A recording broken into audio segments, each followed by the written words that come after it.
합시다. 하나님 우리 함께 하십니다. 시작. 하나님 우리 함께 하십니다. 한 번 더 인사할까요? 당신의 얼굴을 보니 하나님의 얼굴을 보는 것 같습니다. 시작. 당신의 얼굴을 보니 하나님의 얼굴을 보는 것 같습니다. 온라인 예배드린 분도 하나님 우리 함께 하십니다. 아멘. 다 저를 주목해 주시기 바랍니다. 대선이 불과 31일밖에 남지 않았지요. 그런데 많은 국민들이 이번 대선은 역대 최악 비호감 대선이라고 말하며 뽑을 사람이 없다고 한탄하고 있음을 보게 됩니다. 저도 예외는 아닙니다. 정말 뽑을 사람이 없습니다. 고민하고 있습니다. 이러니 31일밖에 남지 않았음에도 대세의 판세를 바꿀 부동층이 여전히 존재하고 있더라고요. 오늘 뉴스를 봤더니 약 32% 정도가 TV 토론을 보고 지지 후보를 바꿀 수 있다라고 얘기하는 것을 확인할 수 있었습니다. 이런 현실을 생각하다가 문득 다윗에게로 제 생각이 넘어갔어요. 갑자기 다윗이 너무나도 대단하다는 생각이 들기 시작한 거지요. 왜입니까? 생각해 보세요. 사람의 기준으로 봐도 그 마음에 합한 자가 되기가 얼마나 어렵습니까? 백인백색이라는 말이 있죠. 100명의 사람이 있으면 100명의 사람이 다 각기 안목이 다르다는 겁니다. 기준이 다릅니다. 그런 사람들의 마음에 쏙 드는 사람이 되는 것이 결코 쉬운 일이 아니지요. 아니, 거의 불가능합니다. 누군가의 흠을 잡아내는 것은 정말 쉬운 일이고요. 이건 배우지 않아도 우리가 태생적으로 전문가적 능력을 발휘할 수 있는 분야입니다. 배우지 않아도 흠 잡아내는 것은 이 사람은 이래서 안 되고 저 사람은 저래서 안 되고 우리가 얼마나 쉽게 하는 말입니까? 우리는 정말 부정적인 측면을 잘 드러내고 잘 집어냅니다. 털어서 먼지가 안 나는 사람 없기 때문이지요. 그런데 사람도 아니고 우리의 중심, 배부 깊숙함까지 살피시는 하나님이 그 마음을 보셨는데 하나님의 마음에 쏙 드는 이가 된다? 이건 정말 상상할 수 없는 미션 임파서블한 일이 아닐 수 없어요. 그런데 우리가 잘 알듯이 다윗이 그 미션 임파서블을 해낸 사람 아닙니까? 평소에는요 그런가 보다가 넘어갔어요. 사실 이 다윗이 하나님의 마음에 맞는 사람, 합한 사람이라는 얘기의 설교가 얼마나 많았겠습니까? 저도 많이 했고요. 좀 많이 들었습니다. 아마 수백만 명이 이 설교를 했을 겁니다. 그래서 너무 많이 들었다는 얘기가 그냥 그런가 하고 넘어갔어요. 그런데 역대급 비호감 대선을 생각하다 보니까 새삼 다윗이 대단해 보이는 거예요. 남옥사의 다윗의 재발견이었습니다. 이야, 다윗 참 대단하다. 그런데 사실 다윗은요, 남옥사가 재발견해 주지 않아도 이미 기독교 역사상 가장 많은 사람이 주목하고 본받아하고 싶은 신앙의 인물입니다. 전무후무하게 하나님의 마음에 합한 사람, 하나님의 마음에 맞는 사람이라는 평가를 받고 있는 사람이 다윗이기 때문이지요. 실제로 한때 미국의 남성의 약 35%가 이름이 데이비드였어요. 다윗. 그만큼 인기 있는 사람이었다는 거지요. 그렇게 궁금해졌습니다. 과연 무엇이 다윗에게 그토록 어려운 하나님의 마음에 맞는 사람이라는 평가를 받게 했을까? 궁금하더라고요. 이런 우리가 오늘 본문이 귀한 통찰을 주지요. 왜입니까? 본문은 직접적으로 다윗이 한 이름을 딱 언급하면서 그가 하나님의 합한 맞는 사람이었다라는 이야기를 해주는 유일한 본문이기 때문입니다. 우리 같이 본문 22절을 힘있게 읽겠습니다. 시작. 패하시고 다윗을 왕으로 세우시고 증언하여 이르시되 내가 이새의 아들 다윗을 만나니 내 마음에 맞는 사람이라 내 뜻을 다 이루리라 하시더니 아멘. 22절에서 먼저 증언하여라는 구절을 보세요. 이 구절은 놀랍게도 하나님이 직접 다윗을 위해 증인이 되어주시겠다는 얘기를 하고 있는 본문이에요. 내가 증인이 되어줄게. 여러분, 사실 내가 누군가에게 증언해 주는 것, 증인이 되어 주는 것은요 쉬운 일이 아닙니다. 그를 정말 잘 알고 그를 정말 신뢰해야지만 할 수 있는 일입니다. 이런 제가 우리 조민성 권사님이 누구한테 얘기할 때 조민성 권사님은 참으로 훌륭하신 분입니다라고 얘기해 주는 것, 내가 정말로 추천할 만한 사람입니다 얘기해 주는 것은요 내가 정말 잘하고 정말 신뢰하기에 할 수 있는 일이지요. 그렇지 못하면요 괜히 실없는 사람이 될 수 있잖아요. 제가 오랜 경험을 통해서 누군가를 추천하고 누군가를 증언해 주는 것이 자칫 나를 얼마나 실없는 사람을 만들 수 있는가를 많이 경험해 봐서 압니다. 제가 잘 알아요. 이건 쉬운 일이 아니다. 그런데 하나님이 다윗에 대해서 직접 증언해 주고 있다는 거예요. 그것도 헬러 시절 보면요, 제2부정과거 시제입니다. 한번 말씀드린 적 있어요. 제2부정과거 시제. 부정과거 시제는요, 과거에 일어난 객관적 사실을 좀 더 객관적으로 설명할 때 쓰는 시제지요. 무슨 말입니까? 하나님께서 공정하게 객관적으로 다윗을 평가해서 다윗에 대해 증언하시겠다는 거예요. 그 결과가 뭔지 아세요? 공정하고 객관적으로 다윗에 대해 심사했더니, 평가했더니 그 결과가 다윗은 하나님의 마음에 맞는 사람이었다는 거예요. 대단하지 않습니까? 사실 이런 평가는 오늘 본문과 우리 구약의 사무엘상 13장 14절에만 나옵니다. 우리 사무엘상 13장 14절도 한번 읽어볼까요? 같이 읽겠습니다. 시작. 지금은 왕의 나라가 길지 못할 것이라 여호와께서 왕에게 명령하신 바를 왕이 지키지 아니하였으므로 여호와께서 그의 마음에 맞는 사람을 구하여 여호와께서 그를 그의 백성의 지도자로 삼으셨느니라 하고 아멘. 14절은요, 선지자 사무엘이 하나님께 받은 말씀을 사울왕에게 전하는 거예요. 하나님께서 당신을 피하시고 사울왕을 피하시고 그의 마음에 맞는 사람을, 이때는 다윗이라는 사람이 아직 나타나지 않은 거예요. 그의 마음에 맞는 사람을 새로 왕으로 세우실 것입니다 라고 얘기하는 구절입니다. 오늘 본문에 바울이 설교하면서 바로 이 사무엘상 13장 14절 구절을 인용한 거예요. 그 중에서 그의 마음에 맞는 사람이라는 구절을 인용해서 얘기하고 있는 겁니다. 그렇게 우리는 이 두 구절을 통해 어떻게 혹은 왜 다윗이 그 어려운 하나님 마음에 맞는 사람이라는 평가를 받았는지에 대한 이유를 유추해 볼 수 있어요. 같이 한번 살펴봅시다. 먼저 다윗은요, 하나님의 마음을 따르는 사람이었다는 거예요. 하나님의 마음을 따르는 사람. 본문 22절에 마음에 맞는으로 번역된 부분은요, 헬라어를 직역하면요, 마음을 따르는 이라고 번역될 수 있어요. 직역하면 그렇습니다. 여러분, 마음을 따르는 것이라는 뜻의 의미가 무엇일까요? 간단합니다. 하나님의 마음이 있는 그곳에 그의 마음이 있는 사람이라는 뜻이에요. 이곳에 주목합시다. 하나님의 말씀에 순종한 이들은 많지요. 성경 봐도 주의 종들 중 순종의 사람 정말 많습니다.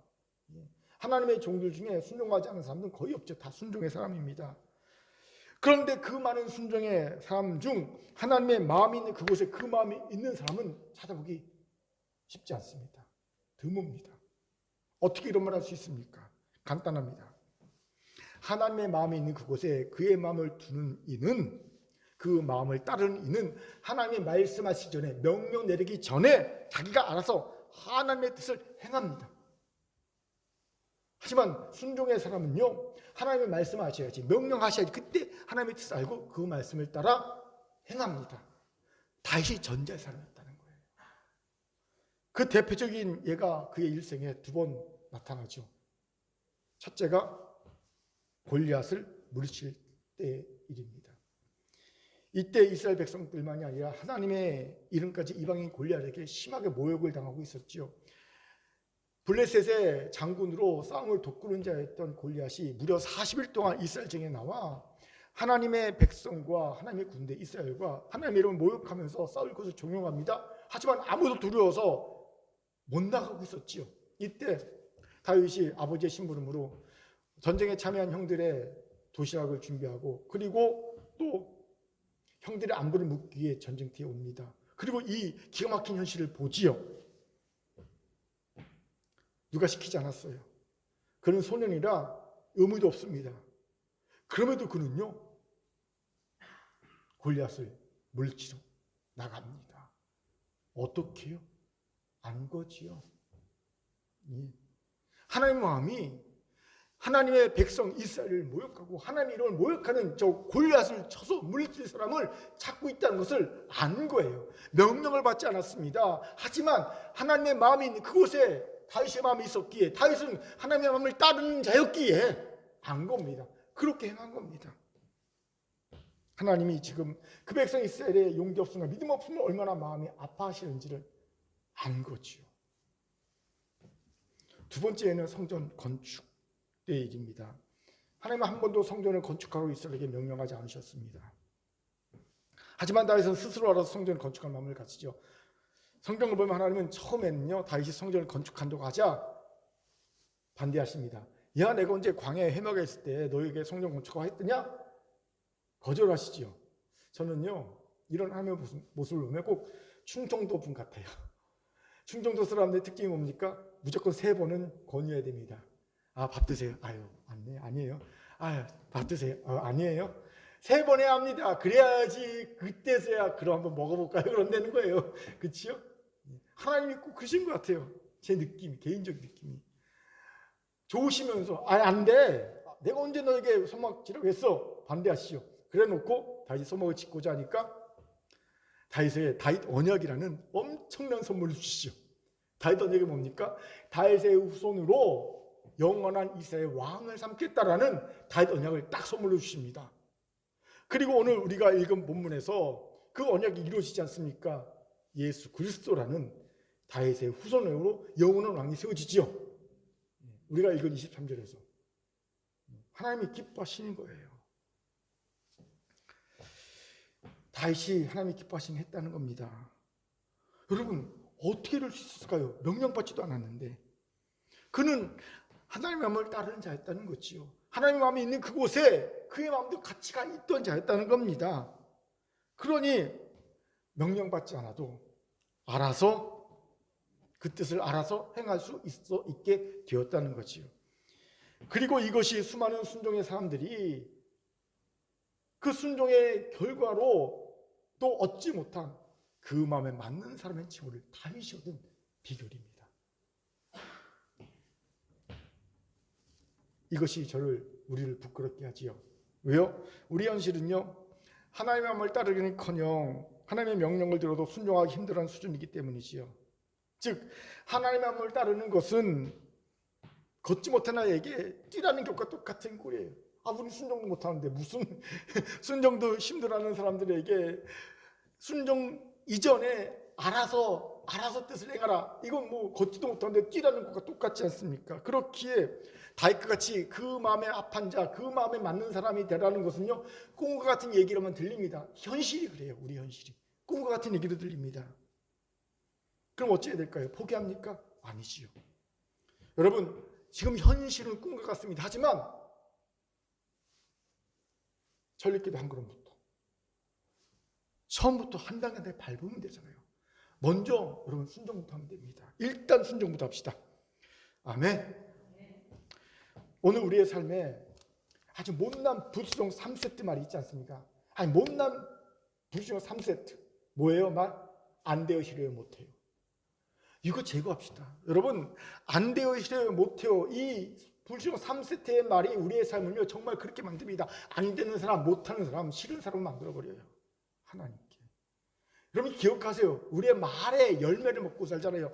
안 돼요, 싫어요, 못해요 하는 순간 나는 안 됩니다, 인생이. 못 됩니다, 인생이. 하나님이 싫어하는 사람이 됩니다. 이거 불순종의 3종 못난 세트 말이잖아요. 이거 제거하시기 바랍니다. 대신 아멘으로 바꾸시기 바랍니다. 일단 아멘. 여러분 생각하기 전에, 판단하기 전에, 계산하기 전에 아멘입니다. 다시 한번요. 생각하기 전에, 판단하기 전에, 계산하기 전에 아멘인 거예요. 그런 후에 어떻게 아멘한 것을 책임질지를 그 뒤로 생각하고 판단하고 계산하시기 바랍니다. 일단 아멘으로 저질러 놓고 어떻게 내가 그 아멘으로 저질른 말을 이룰지, 실시할지, 실현할지 생각하고 판단하고 계산하셔야 합니다. 이것이 바로 절대 순종입니다. 혹시 목사님 그러면 말에 실수가 있지 않습니까? 책임 묻지 못합니까? 아멘으로 책임 못 지면 정말 실없는 사람 되지 않습니까? 큰일 나지 않습니까? 그런 위험한 말씀 하시면 안 되지요. 혹시 이런 생각 드는 분 있습니까? 제가 이것을 생각 못해서 말씀드린 것이 아닙니다. 하지만 제가 굳게 믿는 것이 있습니다. 여러분, 인간의 말에 무조건 아멘하면요 99.99% 실패와 낭망에 빠질 확률이 큽니다. 인간의 말에는 아멘하면 안 되는 거예요. 인간의 말은요, 듣고 고민하고 그리고 반응해 주는 게 맞습니다. 하지만 하나님의 말씀에 아멘하면 그건 우리를 실험하는 사람, 우리를 낭패하게 만드는 것이 아니라 놀랍게도 기적의 사람, 능력의 사람 만듭니다. 하나님의 말씀은 그 능력이 있어요. 왜요? 하나님은요, 절대 순종을 결단한 그의 종을 결코 무책임하게 내버려 두는 분이 아닙니다. 책임져 주시는 분입니다. 제가 개척할 때 여러분 보셨을 겁니다. 사무실에 벽면에 크게 써서 딱 붙여놓은 글귀가 하나 있어요. 이 글귀 하나 믿고 개척했잖아요. 다시 한번 소개합니다. 주의 종의 책임은 순종하는 것이다. 하나님의 책임은 순종한 주의 종을 책임져 주시는 것이다. 그래요. 주의 종, 주의 사람들의 책임은요 순종입니다. 하나님의 책임은요 순종한 주의 종을 책임져 주시는 겁니다. 이거 믿고 개척한 곳 지금까지 온 것 아닙니까?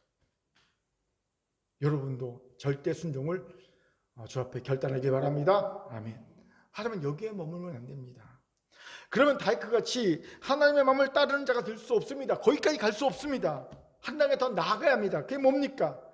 하나님의 마음을 공감하려 하고 하나님의 마음을 배려하려고 하는 거예요. 오늘 본문에 보면 마음으로 번역된 헬라어의 성이 여성이에요. 독일어가 여성, 남성, 중성 이렇게 성이 있지 않습니까? 헬라어도 그렇거든요. 참 이 부분이 신비롭습니다. 마음이라는 단어의 성을 남성으로도 중성으로 안 쓰고 여성으로 사용한 것이 참 신비로워요. 의미가 있습니다. 이유가 뭘까요? 마음은요 여성처럼 섬세하고 상처받기 쉽다는 것을 알았기 때문이라는 거예요. 그렇기에 여러분 마음이 가장 좋아하는 게 뭔지 아세요? 여성들이 가장 좋아하는 게 뭔지 아세요? 공감, 배려입니다. 우리의 마음도 공감과 배려를 가장 좋아합니다. 정신과 의사인 정혜신 씨가 쓴 당신이 옳다라는 책 한번 소개한 적이 있습니다. 그녀는 공감을 영혼의 심폐소생술, CPR이라고 정의합니다. 죽어가고 있는 그 마음, 영혼도 공감을 해주면, 배려를 해주면 살아난다는 거예요. 그런데 정작 현실은요, 충조, 평판이 넘칩니다. 이 충조, 평판이 뭐냐면 줄임말입니다. 충고, 조언, 평가, 판단. 공감과 배려를 해주는 게 아니라 우리는 충고하고 조언하고 평가하고 판단을 한다는 거예요. 저를 돌아보게 하는 말이었고요. 우리를 돌아보게 하는 말이었습니다. 그렇게 마음은 마치 사랑하는 여인을 다루듯이 공감과 배려로 대해줘야 합니다. 하나님의 마음도 마찬가지예요. 하나님의 마음도 사랑하는 여인의 마음을 다루듯이 공감과 배려로 대해줘야 합니다. 드려야 합니다. 내가 이런 생각과 이런 말과 행동을 하면 하나님의 마음이 어떠실까? 공감하고 배려해야 합니다. 그리고 이런 상황이 벌어졌고 저들이 이런 말과 이런 행동하고 이런 생각을 할 때 하나님이 저걸 보시면서 어떤 마음을 가지실까? 공감하려고 배려해야 합니다. 제가 주중에 마음이 아파서 잠을 못 잔 날이 하루 있었어요. 왜냐하면 오후에 존경하는 선배 목사님이 제 사무실로 찾아왔는데 이제 이런 여러 일을 협의하려고 제가 너무 마음이 답답해서 정말 제가 잘하는 충조 평판을 했거든요. 충고와 조언과 평가 판단해드렸거든요. 그랬더니 목사님이 막 얘기를 듣다 갑자기 얼굴이 황망하고 무한한 표정이 되더니 허겁지겁 나가시는 거예요. 저녁에 혼자 이렇게 제가 소파에 앉아서 하루를 이렇게 정리하면서 이렇게 했는데 그 모습이 아른아른거리는 거예요. 그 무한한 얼굴, 황망한 얼굴, 허겁지겁 엘리베이터를 누르시고 나가시는 그 모습이 막 아른거리면서 마음이 막 안 좋더라고요. 깨달았어요. 아, 내가 공감과 배려가 아닌 충저 평판을 했구나. 그러면서 문득 내 실수가 알아졌어요. 뭐냐면 하나님의 마음을 생각지 못한 거예요. 하나님께서 그의 종이 무한하고 황망한 마음을 그 후배한테 충저 평판을 나가면서 무한하고 황망한 마음을 느꼈을 때 하나님의 마음이 좋으시겠습니까? 좋지 않으시겠지요? 하나님이 그의 늙은 종이 젊은 종에게 충저 평판을 당할 때 그 무한하고 황망하게 허겁지겁 갈 때 그 마음이 얼마나 짠하셨을까, 아프셨을까, 그걸 제가 미처 배려하지 못한 거예요. 공감하지 못한 거예요. 그걸 하나님이 딱 깨닫게 하시더라고요. 그래서 마음이 아파가고 잠을 못 잤어요. 예. 그런데 놀랍게도요, 하나님은요, 그 약간 저의 마음도 이해하시더라고요. 그래서 어제 진짜 기가 막히게 놀랍게 반전을 만드셔서요, 위로해 주셨습니다. 예, 상황을 완전히 바꿔주셨습니다. 할렐루야. 참 깜짝 놀랄 만한 일들이 하나님 만드셨어요. 기가 막히다. 역시 기도하면요, 길이 열리더라고요. 그렇게 하나님의 마음을 따르는 자가 되려면 여러분, 절대 순종으로 멈추는 게 아니라 공감과 배려까지 나가야 합니다. 물론 잘 안 될 겁니다. 하지만 안 된다고 포기하지 마시고요, 계속 연습해야 합니다. 훈련해야 합니다. 어떻게 첫 술에 배부를 수 있겠습니까? 바라기는 절대 순종과 공감과 배려를 포기하지 않고 연습합시다. 그래서 다윗처럼 하나님의 마음에 맞는 사람이라는 칭호와 평가를 받는 우리 모두가 되기를 주의 이름으로 축원합니다. 아멘. 자, 옆분과 이렇게 인사합시다. 절대 순종과 공감과 배려를 연습합시다. 시작. 절대 순종과 공감과 배려를 연습합시다. 아멘. 두 번째로, 다윗은 하나님을 사랑한 자였다는 거예요. 다윗이 하나님을 사랑한 자였던 증거는요, 너무나도 많아 일일이 설명하기 벅차지요. 그가 하나님이 했던 평생의 일이나 시편에 그가 고백한 그 아름다운 찬양들은 하나님을 사랑한 자가 아니면 도저히 할 수 없는 일이었고요, 도저히 고백할 수 없는 찬양의 고백이었음을 우리는 부인할 수 없습니다. 그리고 이것이 다윗이 하나님의 마음에 맞는 사람이 되었던 두 번째 비결입니다. 여기서 이런 의구심 질문이 생깁니다. 목사님, 다윗이 하나님을 사랑하는 사람이라는 것 인정합니다. 하지만 하나님을 사랑하는 사람 다윗 말고도 많은데 왜 굳이 다윗에게만 이런 호칭을 주셨을까요? 그렇죠? 다윗과 동시대의 사람으로 사무엘 선지자도 한번 생각해 보세요. 그도 못지않게 하나님을 사랑하는 사람 아닙니까? 심지어 그는요, 다윗에게 있는 치명적인 죄악도 없습니다. 다윗은 치명적인 죄가 있었잖아요. 밧세바와의 사건, 그리고 크고 작은 죄악과 실수들이 그의 삶에 있었잖아요. 그런데 사무엘 선지자는요, 아예 흠결이 없습니다. 점검도 없습니다. 그런데 왜 그 호칭이 사무엘에게 아니라 다윗에게 주어질까요? 왜 하나님이 다윗의 사랑만 특별한 사랑으로 인정해 주시는 것 같은 호칭을 다윗에게 주셨을까요? 그 이유가 궁금합니다. 한번 찾아볼까요? 조금 전에 소개한 당신이 옳다라는 책에서 저자가 심각하게 걱정하는 현대인의, 특별히 한국인의 그런 심리 상태가 있어요. 뭐냐면요, 자아 소멸과 낙이근입니다. 이 자아 소멸, 낙이근은 뭐냐면 자기 자신이 없어지는, 자기 자신의 존재감이 위축되거나 사라지는 경험을 말하는 겁니다. 한 예로 연예인들이 잘 걸리는 질병이 있죠. 정신적 질병. 뭘까요? 공황장애, 연예인병, 공황장애라고 그러잖아요. 왜 연예인병, 공황장애가 됐을까요? 연예인들은요, 자기의 삶을 사는 것이 아니라 대중이 원하는 삶을 살기 때문입니다. 인기가 높다는 것은요, 그만큼 대중이 원하는 삶을 잘 살고 있다는 증거예요. 왜 윤호님이 된지 아십니까? 그만큼 그는요, 대중이 원하는 삶을 완벽하게 살아가고 있기 때문에 그렇게 인기가 높은 거예요. 조금만 대중이 원하는 삶에서 비껴나가 보십시오. 바로 급전직하 보이지 않습니까? 요즘은 무서워요. 하루아침에 그냥 천당 가지고 왔다 갔다 합니다. 정말 잘 나가던 사람도요, 삐끗해버리면 대중들이 이건 아니네 그래버리면 그냥 곤두박질치는 것이 연예인이잖아요. 예. 그렇게 연예인들은 철저히 자신이 없는 대중이 원하는 삶으로 살아갑니다. 나가 희미해지는 거예요. 점점 나가 희미해진 자아 소멸, 낙이근에 시달립니다. 여러분, 자신의 존재가 희미해지는 낙이근이 될 때, 자아 소멸이 될 때 사람은 마음에 질병이 생깁니다. 여기에 우리 사회가 안고 있는 심각한 문제가 있어요. 점점 우리가 사는 사회는요, 개별적인 나보다는 대중이 원하는 나로 살도록 강요하고 강요받고 있습니다. 이렇게 대중이 원하는 나를 다른 말로 뭐라고 하냐면 거짓자라고 합니다. 개별적인 나, 본체인 나가 아니라 대중이 원하는 나, 그 나가 거짓자예요.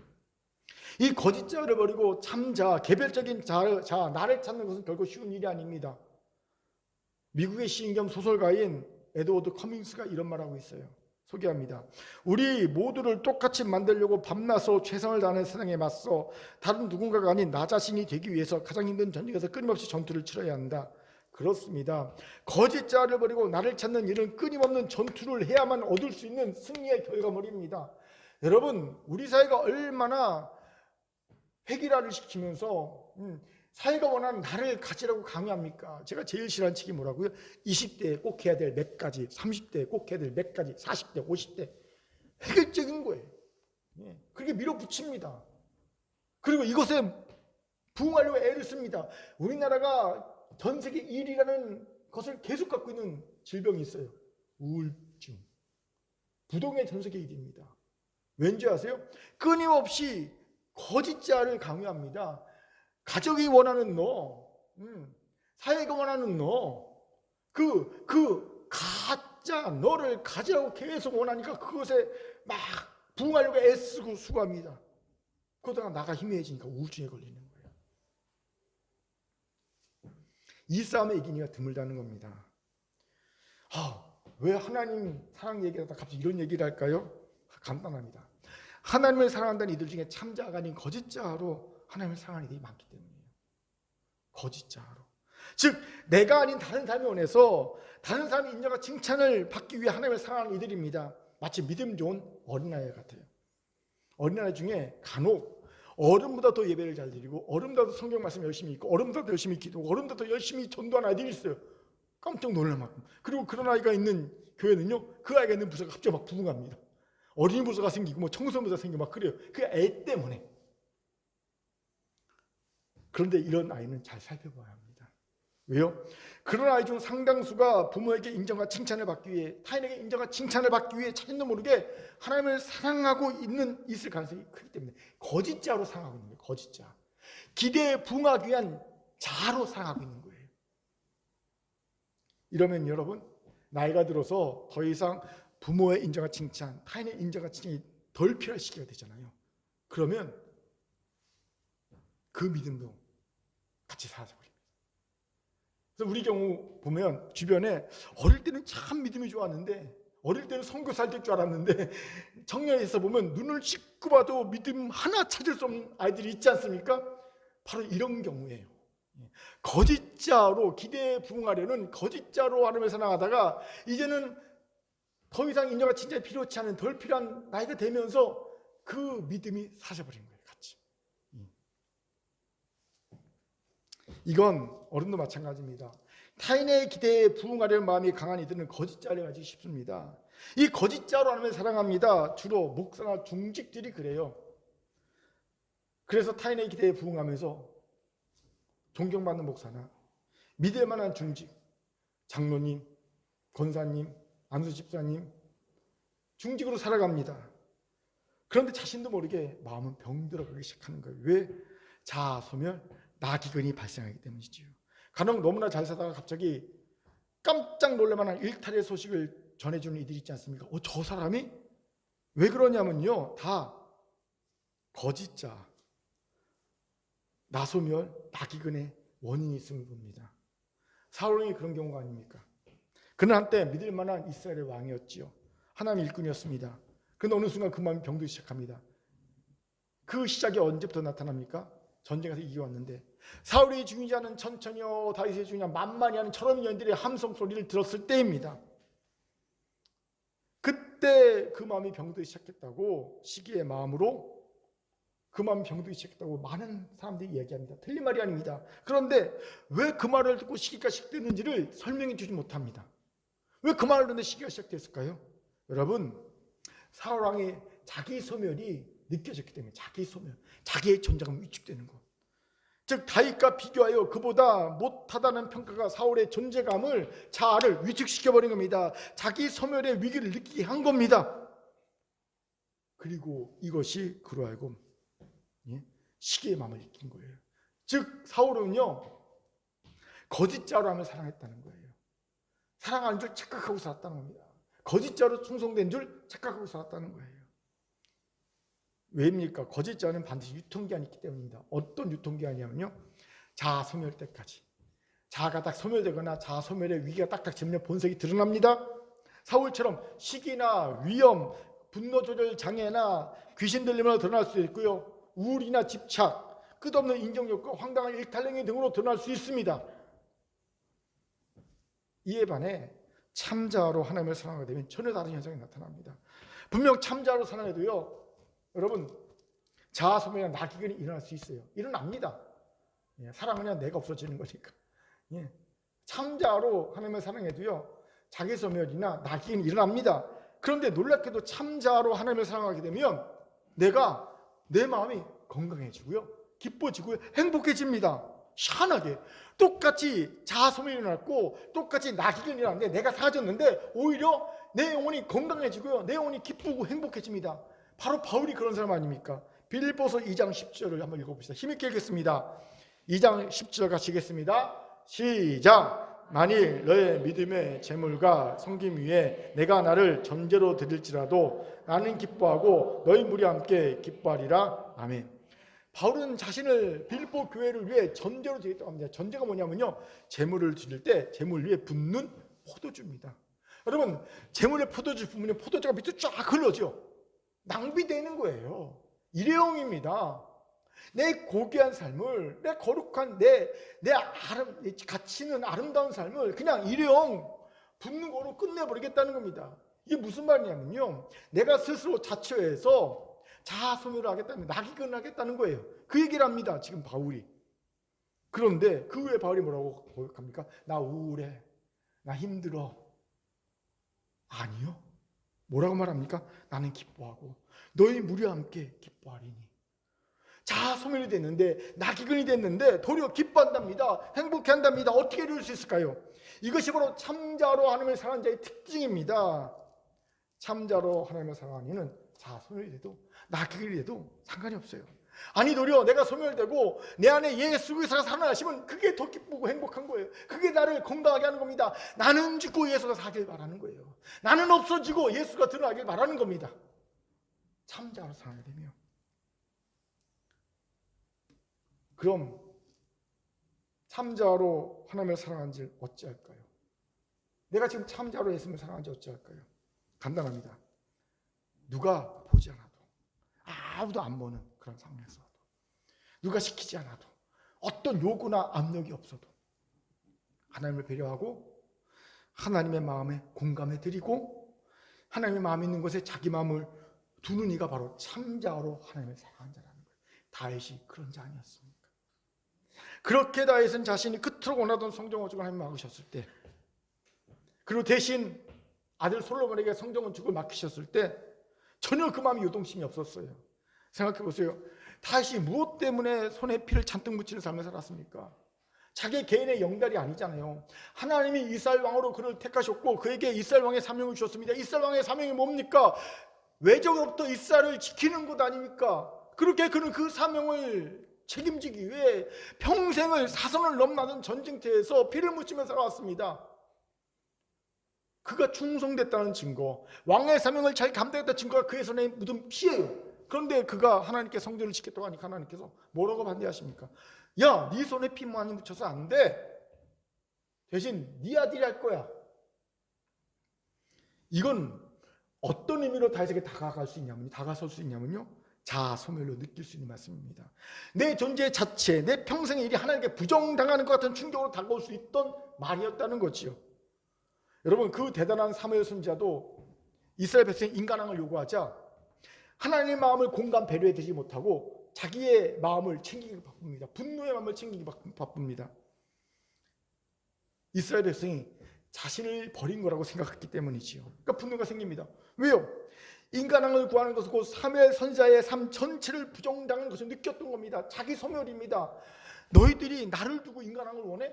내가 그렇게 애쓰고 수고하면 너희를 위해 내 삶 전체를 바쳤는데 어릴 때부터 지금까지 나는 정말 일탈 한 번 하지 않으고 그 딱 정해진 길만 가면서 너를 위해 내 모든 삶을 바쳤는데 너희를 위해. 근데 너희가 인간왕을 원해? 와, 나의 삶 전체를 부정하고 있구나. 너희들이 자기 소멸을 느끼는 거예요. 낙이근을 느낀 겁니다. 그렇게 사무엘 선지자도요, 발끈하지요, 분노하지요. 그때 하나님 뭐라고 말씀하십니까? 너를 버린 것이 아니라 나를 버린 거야. 다른 의미로, 왜 너는 네 마음만 생각해? 내 마음 좀 배려해봐. 내 마음 좀 공감해봐. 이 말씀이거든요. 그 대단한 사무엘 선지자도요, 자기 소멸을 느끼니까 하나님 배려하지 못합니다. 공감하지 못합니다. 대신 뭐합니까? 내 마음 챙기기 급급하죠. 내 마음 챙기기 급급합니다. 그런 다윗은 다르지 않습니까? 다윗은요, 안 돼. 너 피 묻어서 안 돼. 그러니까 하나님 내게 너무하시네. 와, 하나님 정말 이럴 수 있어요 나한테? 이러지 않아요. 그냥 성전 안 하네요. 성전 건축 안 할래요. 이러지 않아요. 뭐라고 합니까? 다윗은 도리어 큰 감사 기쁨으로 성전 건축에 필요한 모든 것을 다 준비합니다. 설계도도 만들고 재물도 다 준비합니다. 사실 솔로몬의 성전은요, 다윗이 다 해놓고 솔로몬은 숟가락만 딱 얹은 겁니다. 다윗이 모든 것을 다 준비한 후에 하나님께 이런 놀라운 찬양의 고백을 합니다. 기도를 합니다. 제가 읽겠습니다. 역대상 29장 11절부터 14절까지입니다.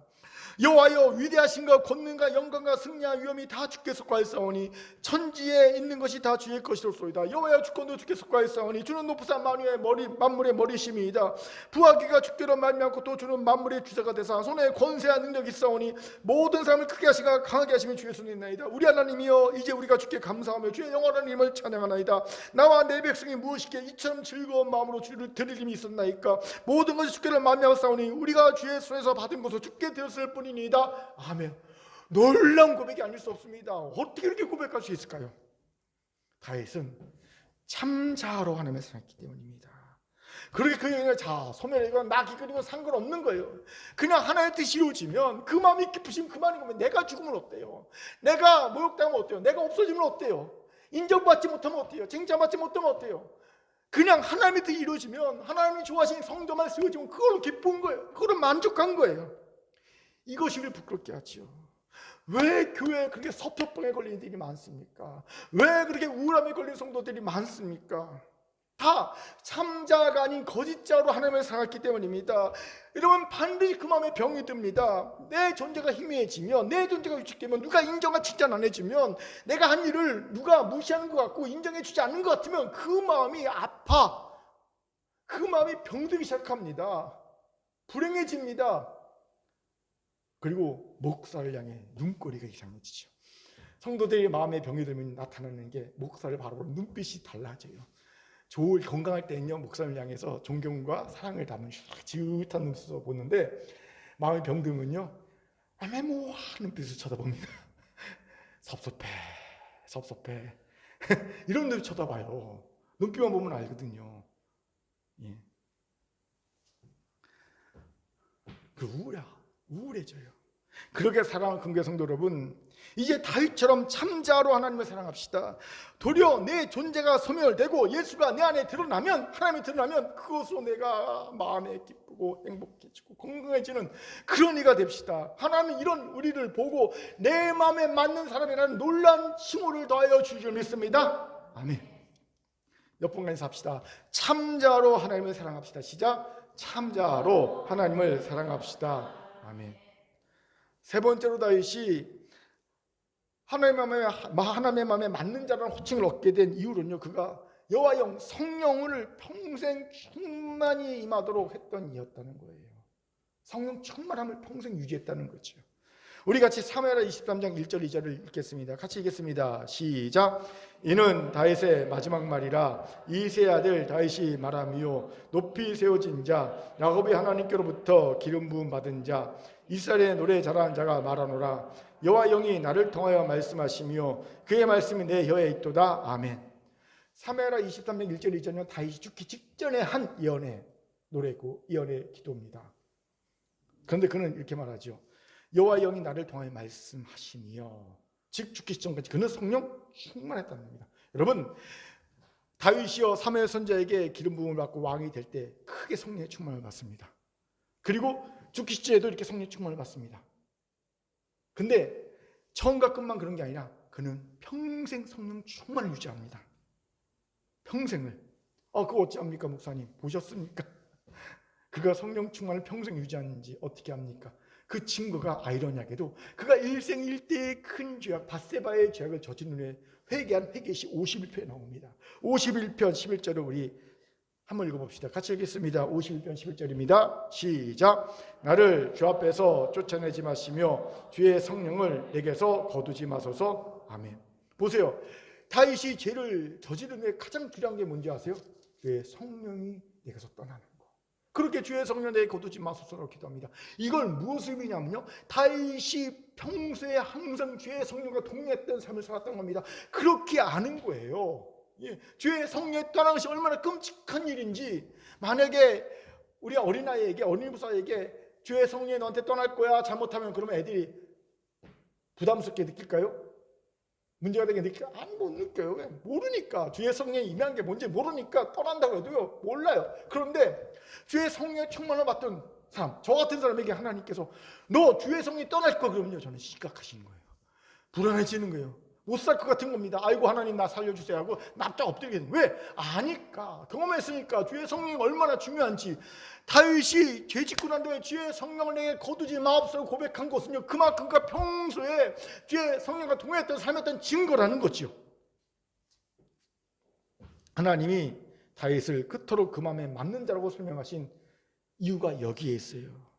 그는 평생을 주의 성령과 동행했어요. 그런데 그 당시에는요, 이런 일을 찾기 드물거든요. 대신 사사시대처럼 하나님 일을 할 때만 잠깐 성령이 임하셨다가 그 일 끝나면 다시 성령이 떠나시고, 뭐 이런 식으로 성령의 충만을 경험한 사람들은 있었어도 평생을 주의 성령과 함께 동행하는 성령 충만한 삶을 유지하는 삶은 없었다는 겁니다. 그렇게 하나님이 그 마음에 맞는 사람이라고 얘기한 거지요. 얼마나 특별한 존재였을까요, 다윗이 하나님께. 질문이 생기지 않습니까? 다윗은 어떻게 이렇게 될 수 있었을까요? 몇 가지를 살폈어요. 첫째는요, 다윗은 누구보다도 그것을 갈망했다는 겁니다. 우리는 그 증거를 시편 23편 여호와 나의 목자시니 내게 부족함이 없으려다, 이 시편 23편에서 찾게 됩니다. 구약학자 프리드만은요, 23편을 그 히브리어 23편의 시제를 쫙 분석한 뒤에 이렇게 설명합니다. 시편 23편은 과거형으로도 읽을 수 있고 현재형으로도 읽을 수 있고 미래형으로도 읽을 수 있다. 전체를. 제가 한번 해봤어요. 아침에는요, 여호와 나의 목자시니 내게 부족함이 없을 것입니다. 미래형으로. 한낮에는요, 여호와 나의 목자시니 내게 부족함이 없습니다. 저녁 자기 전에는요, 여호와 나의 목자시니 내게 부족함이 없었습니다. 이걸요, 한 절만이야. 이걸 전체를 다시 읽어보니까 너무 내가 한번 해보세요. 아침에 일어나서는 시편 23편을 미래형으로 읽어보세요. 감동이 됩니다.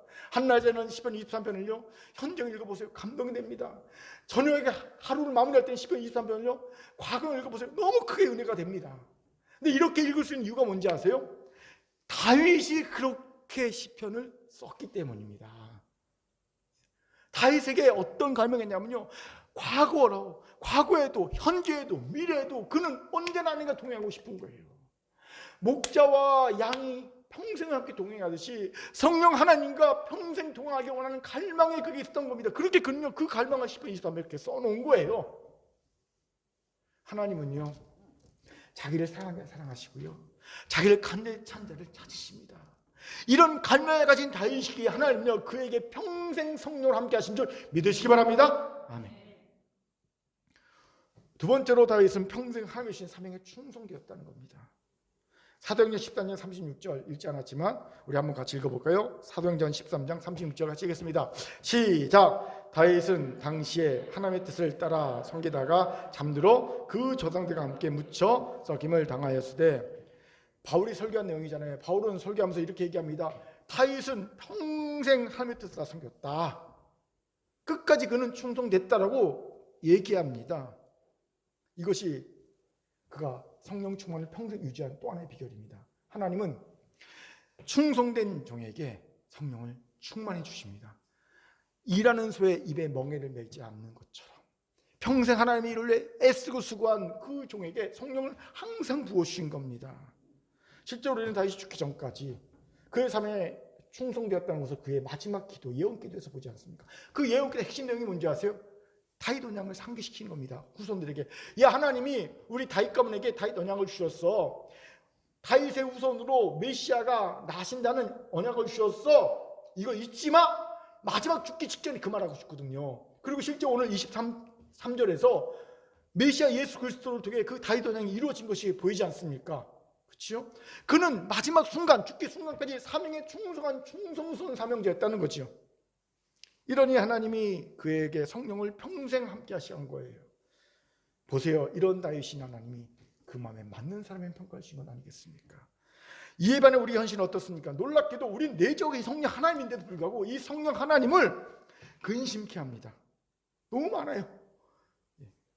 바울이 에베소 4장 30절에서 이렇게 말합니다.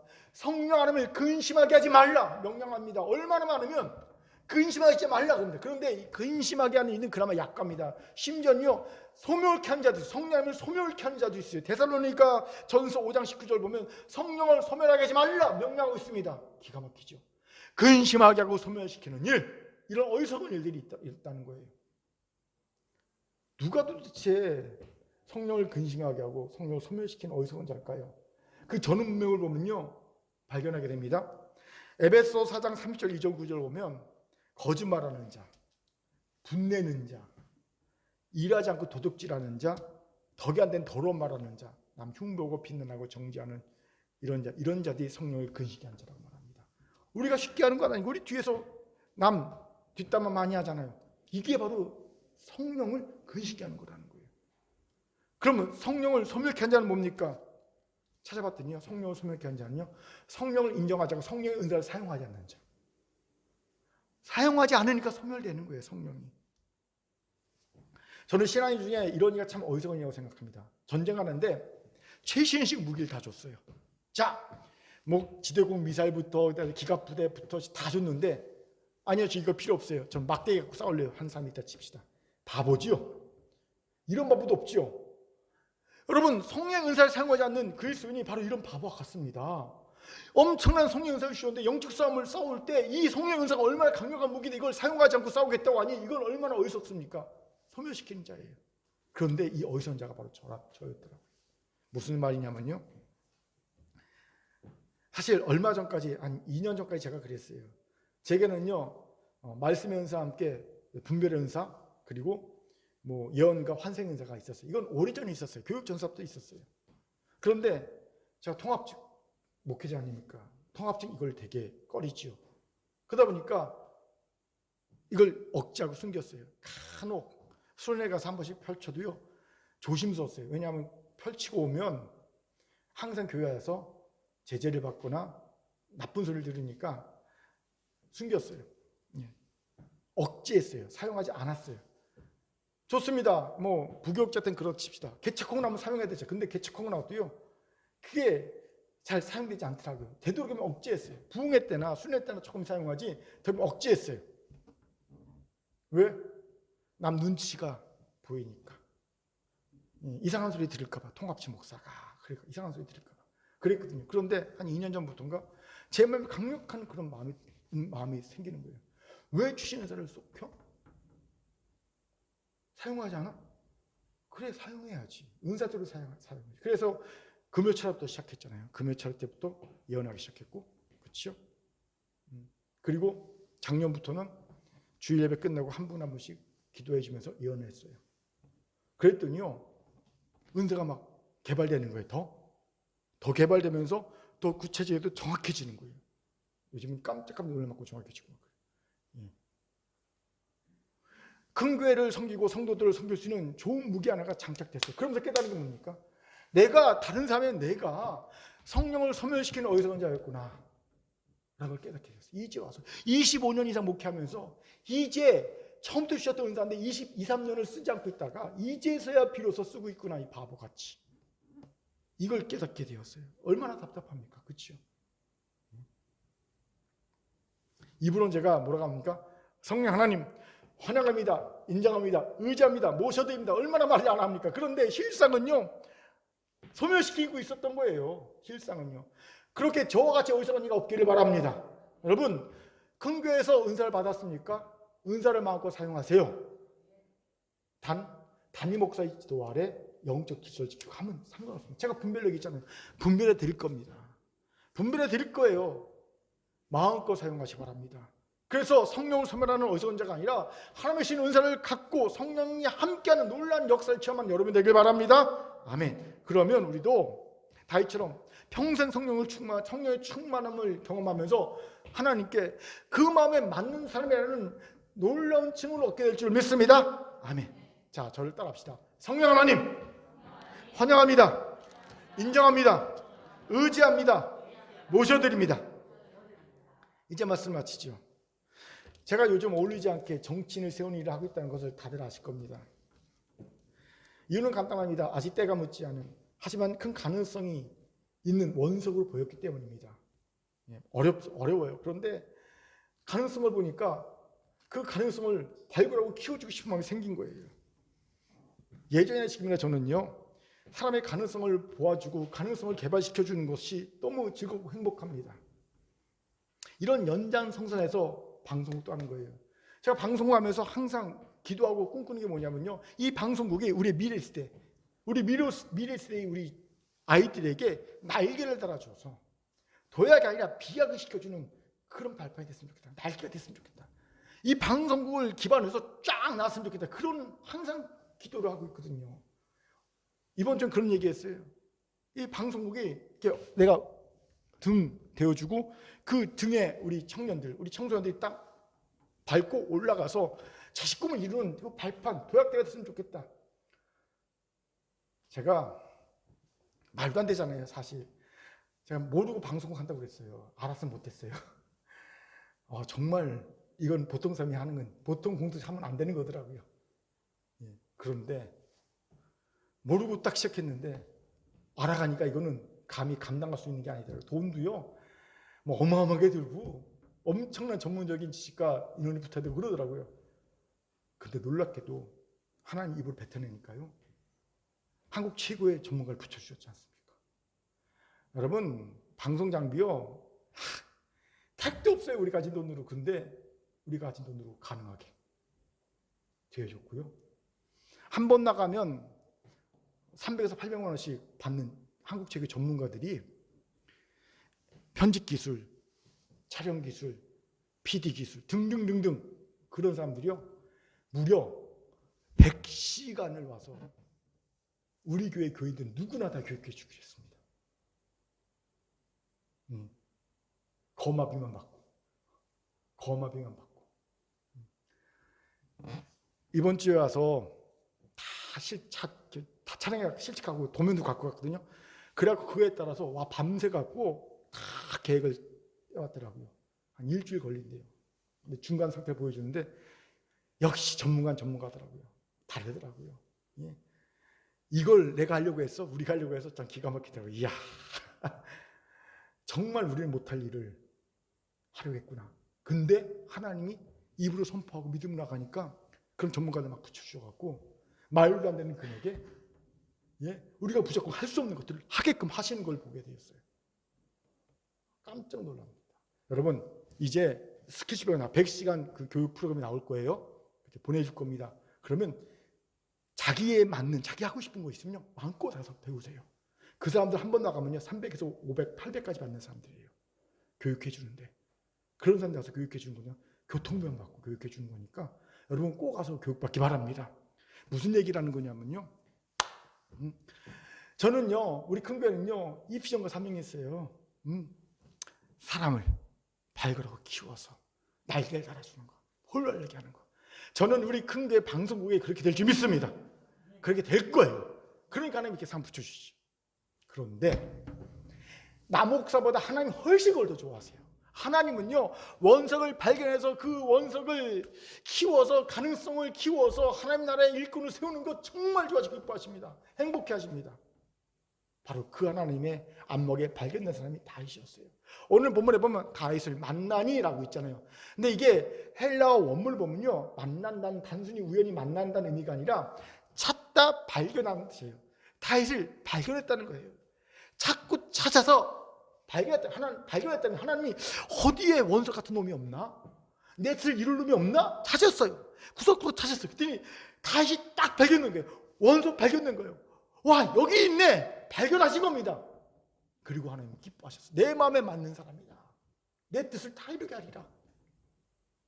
저는 이 제2의 다윗이 우리가 되지 믿습니다. 그래요. 우리가 이 말씀을 받는 것은요, 하나님의 말씀은 이런 제2의 다윗이 큰 교회가 되라, 큰 교회 성도가 되라, 우리 어린이 부서가 되고 청소년 부서가 되고 청년 부서가 되고 장년이 되라. 우리 큰 교회가 이 시대에 제2의 다윗처럼 하나님이 자꾸 발견하는 일이 되라 말씀하신 거예요. 열망을 가세요. 하나님, 내가 이 제2의 다윗에게 원합니다. 열망을 가시기 바랍니다. 그렇다면 여러분, 오늘 말씀을 기억하셔야 되죠. 그렇죠? 오늘 말씀을 준비하면서 하나님께서 오늘 말씀을 듣는 자들 혹은 들을 자들 중에 분명 이 말씀을 응할 자, 합한 자가 있다라는 확신을 주셨어요. 제2의 다윗이 있다는 거예요. 이 말씀을 듣고 있는 사람 여러분이나 아니면 앞으로 들을 누군가에게 하나님께서 이 말씀 통해 이 시대를 바꿀, 이 시대의 밑을 다 이루게 할 제2의 다윗을 세우실 줄 믿습니다. 그 한 명을 위해 말씀을 전하는 거예요. 전 여러분이 되길 바라고 그런 갈망을 갖길 바랍니다. 그래서 오늘 말씀 기억해야 합니다. 무엇이었습니까? 하나님의 마음을 따르는 자가 되는 겁니다.